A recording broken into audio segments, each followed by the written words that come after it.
Number 10. A suspicious Russian. While partying in Thailand, a woman had her drink spiked and almost ended up in some serious hot water. And I'm not talking about the waters off Phuket. The victim in the situation was in Patong with her fiance's sister, and her cousin. It was the fall of 2016, when the world still made more sense than it does now. They had just finished dinner and were down on Bangla Road, where all the bars and clubs are. They stopped at a pub to have a drink, planning to have an early night because they wanted to go sightseeing the next day. But after they ordered their drinks, a Russian couple approached them. The Russian man was incredibly large. He looked like he worked out every single day. Still, they seemed pretty friendly, even offering to share some drinks with the woman and her friends. This is where things started to get hazy.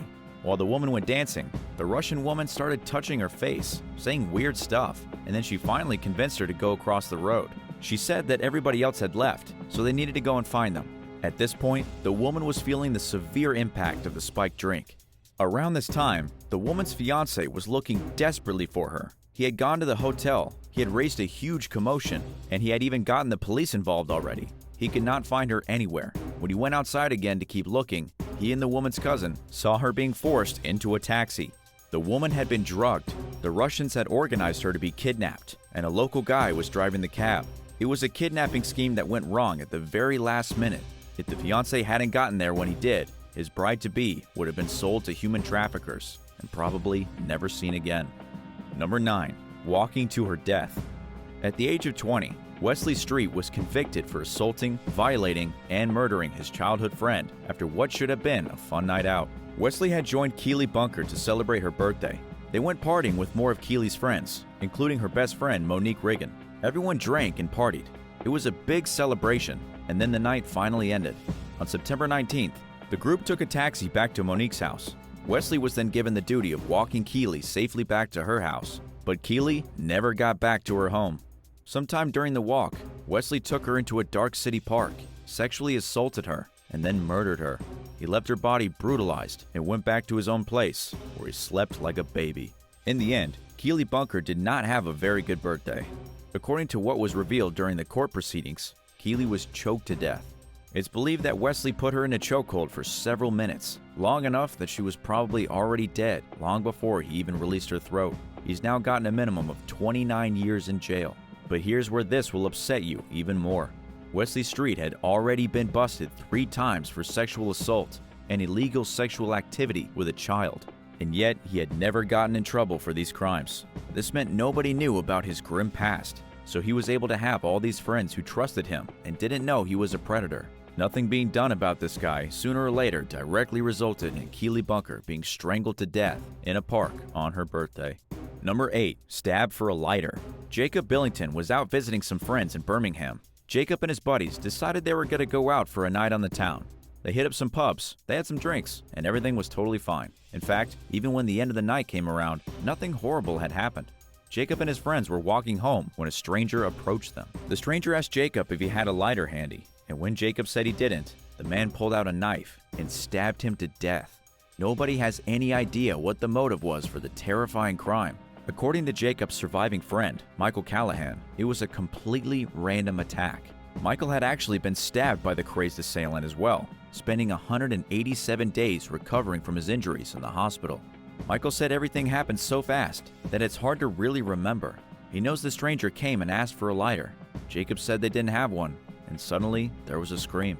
Before he could really comprehend what was happening, Jacob was dead, and he was pawing at the cuts of his throat from where he too had been stabbed.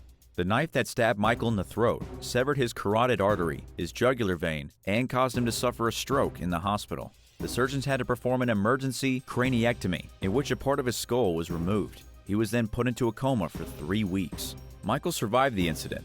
The same can't be said for Jacob. As for the attacker, the police tracked down Zephaniah McLeod, who was taken into custody and later pleaded guilty to murder. He gave no reason for the killing. Number 7. The nightclub fire. November 28, 1942 is the date of the worst nightclub disaster in American history. It happened in Boston, Massachusetts at the Coconut Grove nightclub. At the time, this was one of the most popular night spots in all of Boston, even attracting celebrity visitors and guys from the mafia. 1942 was the beginning of the war. November 28th was Thanksgiving weekend, and so the club was filled to double its legal capacity. The The fire started when a busboy lit a match so that he could see better after a couple had removed a light bulb from the ceiling. This match accidentally ignited the draperies, which soon had the entire nightclub filled with smoke and flame. This was the 1940s, so you can be certain that pretty much no fire regulations were being observed. The place was extremely unsafe, with most of the exit doors locked to prevent unwanted guests from strolling into the building. Within minutes, the entire nightclub was consumed by fire. In total, 492 people were burned alive inside the Coconut Grove nightclub, making it the second deadliest building fire in the US, even to this day. Number 6. Kidnapped and killed. Jassy Correa was kidnapped and then killed after walking out of a Boston nightclub. She was there to celebrate her birthday with a group of friends. According to the authorities, Jassy disappeared after leaving with a man from the venue nightclub. The suspected kidnapper in this case is Louis D. Coleman III, 10 years older than Jassy. The police pulled this guy over and found a dead body inside his trunk, with that body belonging to Jassy Correa. The police actually stopped him in Delaware, quite a far distance from Boston. It's likely that he took Jassy from the club, did something to her, and then killed her, and was driving her body as far away as possible when he got caught. Poor Jassy had just wanted to celebrate her birthday. She was a mother of 2, and now her kids will be growing up without a mom. Last we heard in 2021, prosecutors were deciding whether Louis D. Coleman III will be getting a life sentence or the death penalty. What do you think the verdict should be in this case?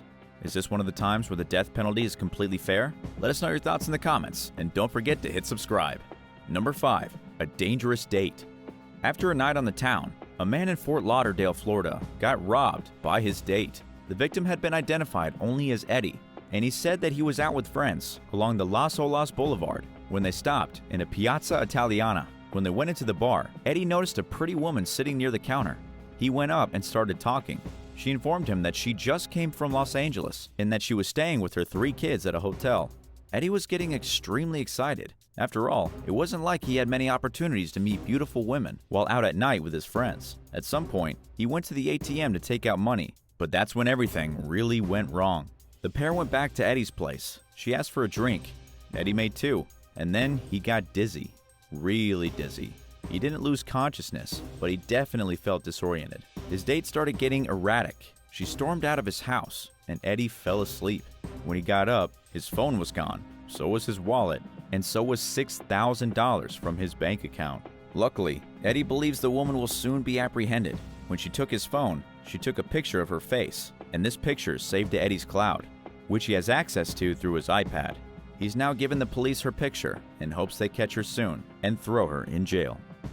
Number 4. Stranger in the park.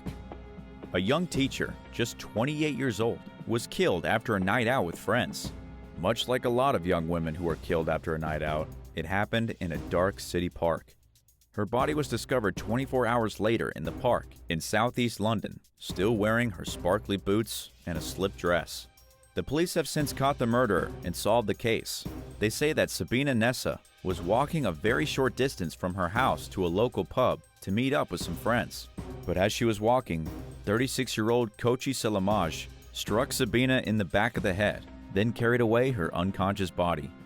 We don't know exactly how she died, but the coroner did say that she suffered extreme violence. When her body was discovered the next day in the park, the murderer had covered it over with leaves. Number 3. The party bus.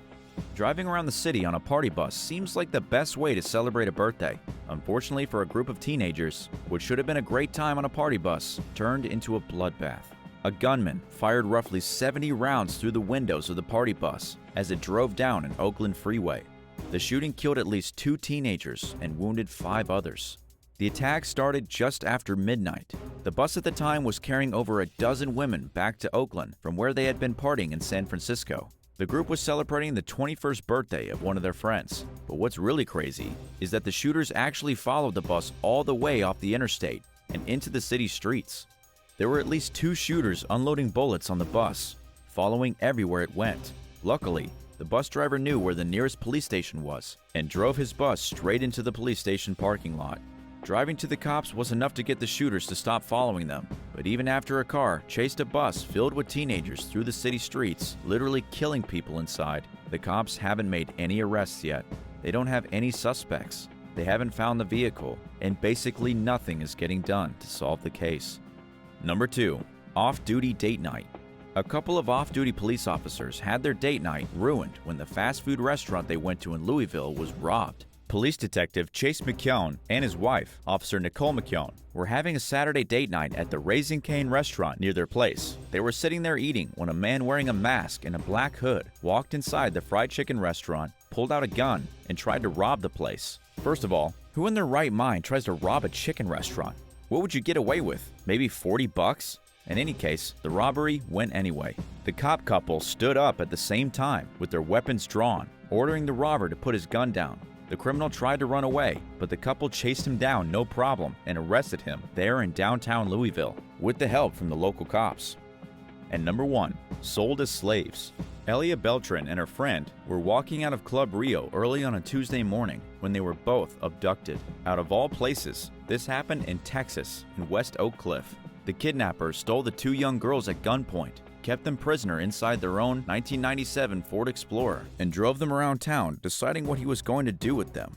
He eventually let one of the girls escape, Carla. He only wanted Elia, and with the other girl gone, he then met up with a trio of hardened criminals. The kidnapper then tried to sell the young girl to these criminals as a human slave. With a gun put against her head, these people explained that she was going to be a prostitute, working for them and doing whatever they said. Things could have gone really, really badly for this girl if it hadn't been for one of the suspects stopping the car to check the tire. When the suspect was checking the tire, Elia ran away into a small group of houses and started screaming. Her kidnappers ran off. The police came, and she was rescued. The police have since put together a case against the 4 people involved in this little kidnapping scheme, and they're hopeful they can put the kidnappers away for good. After all, if this was an ordinary Tuesday night for them, just imagine how many people they had kidnapped before from nightclubs and forced them into prostitution. And in a seemingly safe part of Texas, no less. Thanks for watching. What's the worst night out you've ever had? Let us know in the comments below, and don't forget to hit the subscribe button if you haven't already. See you next time.